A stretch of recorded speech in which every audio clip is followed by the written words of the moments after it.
Alright, so this is our initial meeting with Ethan Taziman, who's writing and directing, yes? Ethan Reynolds, who's doing the sound and producing. Is that correct? Yep. And Henry, who's going to be the DOP on this, yeah? Yes, present. So Ethan, why don't you start by pitching me the idea? The movie, the main focus of the movie is someone getting followed. You'll start following them throughout the movie, and as the movie goes on, it'll start cutting to like a flashback to find out why this person's getting followed and what they've done. So there's not too much of a story to it, but we wanted to try and get it mostly like through find out different locations to use. That'll be like more focused on that story. So it's I think that you were saying yesterday, is it non-linear or is it linear now?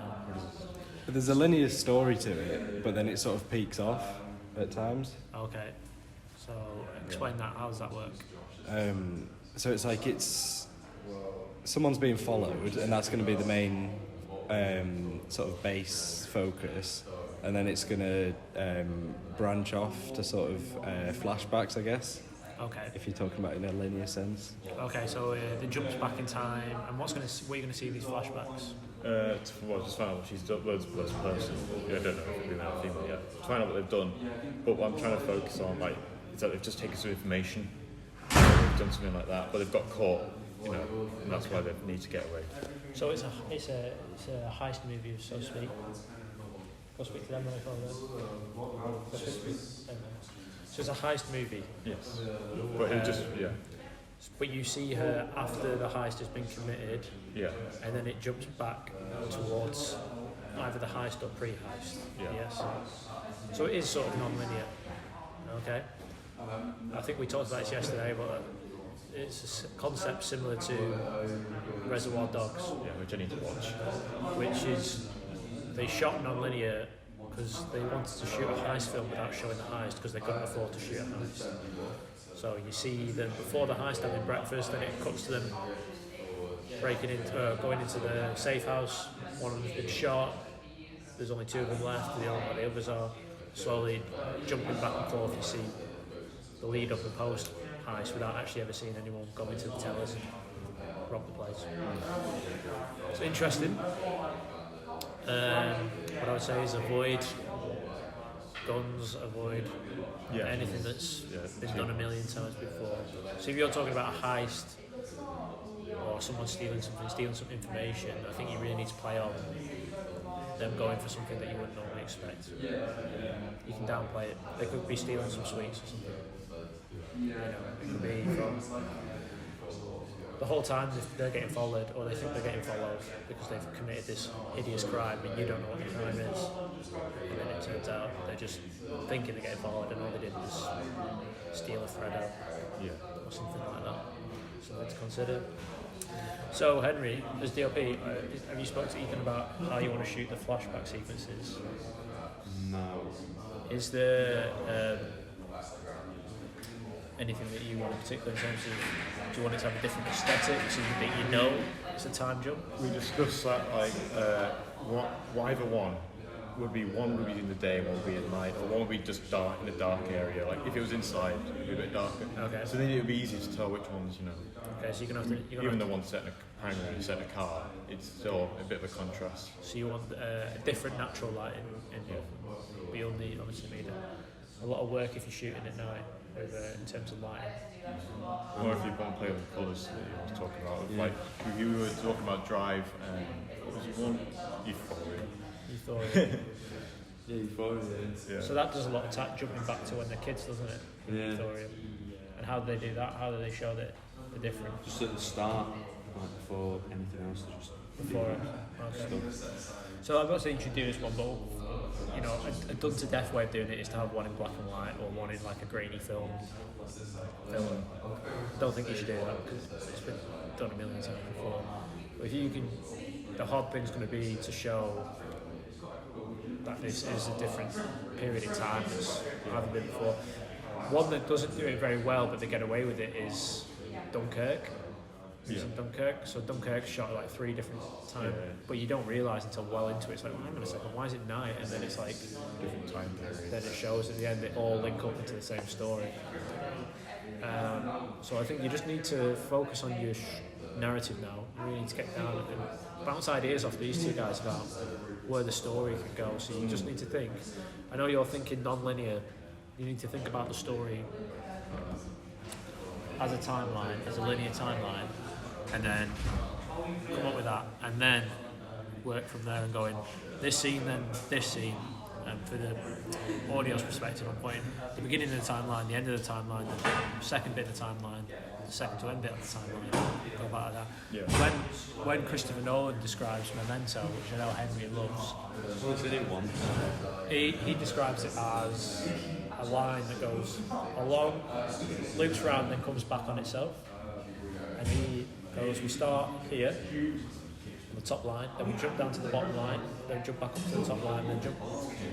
Yeah. So you start at the beginning and the end, and eventually you meet in the middle, which is the climatic part of the film, and then everything else is. So everything is cause up until the incident, and then effect afterwards. So that's something that you could do. Okay. So you finish. You're showing pre-heist, post-heist, and then you can end it as someone's literally about to go in and do the heist too.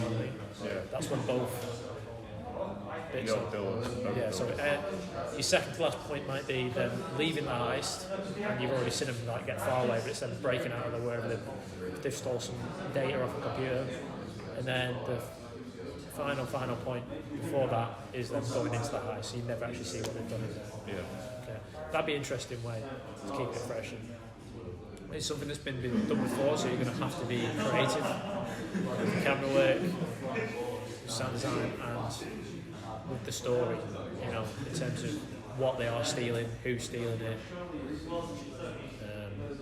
so on and so forth. I think there's something interesting if the person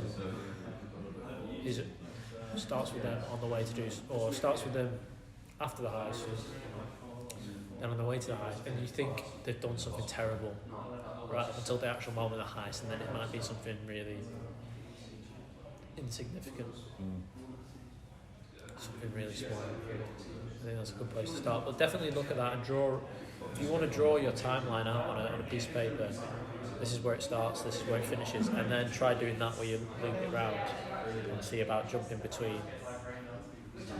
So have an non-linear story. I think that's a good idea. Yeah. Okay, low cast. You're thinking how many? You know.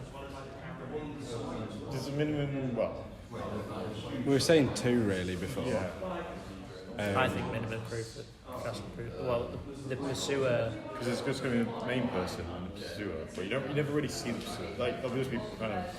The pursuer you could cast if you wanted to do. If you wanted more cast, you could cast multiple people as the pursuer, so she thinks she's getting pursued by more. Oh right, yeah. But it could all just be in her or his head Yeah. because she's paranoid. You know, I don't know if anyone's ever had a police car behind them when they're driving and they think they following me. Yeah, I know you have, Henry. Yeah. So that's like, you know, people start to panic and think the worst when they've done something wrong if they've gone a little faster. Locations? What locations are you thinking? Well, it was going to start off at Trixie. Okay. So I'm thinking of Octon. So that's the post. Is that the post heist? The beginning of the post heist? That's the beginning. That's a post-heist, yeah. It's a post-heist. I'm trying to fit all So the that would be locations. post heist. That would be the last part of the film. So they finally got to the train station. So something's happened to get to the heist. Heist is done. They're getting away, and they finish at the train station. Yeah. So that would be your first, but also your end point of the film. Okay, yeah. And have you got any more locations in mind? Me and Ethan were just discussing roads for like maybe good roads that might be good work well. Like just Are they going to? Are they going to be driving on foot? driving. I'd avoid that because it just creates a lot more work for you when you've got such a extensive vision. And there's something more enthralling about a chase sequence where there is no, because you couldn't shoot a proper chase sequence. It's not really a chase though. But they're being pursued. That's the thing. If they go to get into a car and the car doesn't start, then that creates something interesting. if they then, you know, go to get on the bus, and as they get on the bus, they see the other person walking towards the bus, and then they turn and they run, and then there's a pursuit through a car park, where they're running through a car park or whatever, you know, to the point where they get to the train. The train should be like the last resort. You know, if you're going on a heist, if you were going to steal something and you wanted to get away quick, you probably wouldn't go and wait for the train. So there needs to be something for them to happen so that they get to the train as a last resort. Does that make sense? Yeah. So, Because we were discussing as well before about them getting out of the car, and like that classic scene where the doors swung open, like the hazard lights are on, and we were discussing that with more of an endpoint, but we could use that. I think your endpoint should be either just before or just after the heist. Well, probably just before the heist. So you see second last thing you see is them like literally bursting out the door of wherever they've run, or like quietly making their way out, and then the end point is them. Next scene is them going into it. So you never actually see the heist, and then you can just even hear the sound design of it over the titles. So that's something for you to consider when it comes up with the title at the end, which is called like, for example, heist or something like that. Or You could just hear you the just noises hear from like inside. everyone get on the ground. Well, I don't think you should do guns, but something like you just hear them, and you know, you could even show them logging onto a computer if they're stealing data or something like that. Just have some like typing noises whilst the Typing credits noises. are on. You or could have a whatever. post-credit scene where you just see them briefly just doing something like, Yeah, just like you just see the bar going like files downloading or something like or that. just like pulling a USB out or something. Yeah, something like that. But I think, you know, if you really sat on a train location, and I think that's a good place to end, like a train station. There's something very final about a train station.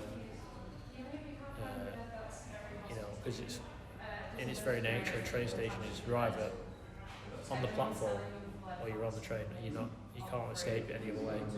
Once you're on a platform, it's hard to go back on yourself and get out. I think a car makes it too easy because you've got to come up with a problem as to why they end up in the train station after that.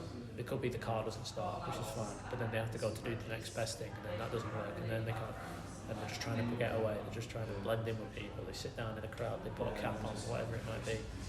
All the while, it could all just be in their head. When that person finally catches up to them, they could be running at them along the train platform, and they could be there like, oh shit, I'm gonna get caught. And they can run at them on the train platform, or run straight past them and jump on the train. You know what I mean? Yeah. And it's like, oh, they thought they were getting pursued, but they're not, and they get away with it, Yeah. or they don't get away with it. You know, it's worth a lot of thought. I think it's a good concept, though. Yeah. Especially the non-linear storyline aspect. I'd really play up to that. Really jump between the two. Feeling confident as a DOP? Yeah. Yeah, you gonna get any help in? Any help? Yeah, help. Yeah, I do. Maybe. One person I was thinking of using was the year one who does a lot of drone shots. I was talking to Archie? him. Yeah, I was talking to him about us we did that Dice Head film. That'd be I good, thought that would be quite useful. Yeah, it's a good shot. Wait, Archie went. Is it Ollie? Might, yeah. I don't know. I don't know if some- Ollie does some as well, but Archie definitely does. yeah. I think Ollie does. But yeah, they're available to do stuff. So they're interested in working with you guys. So that's something. All right, good meeting.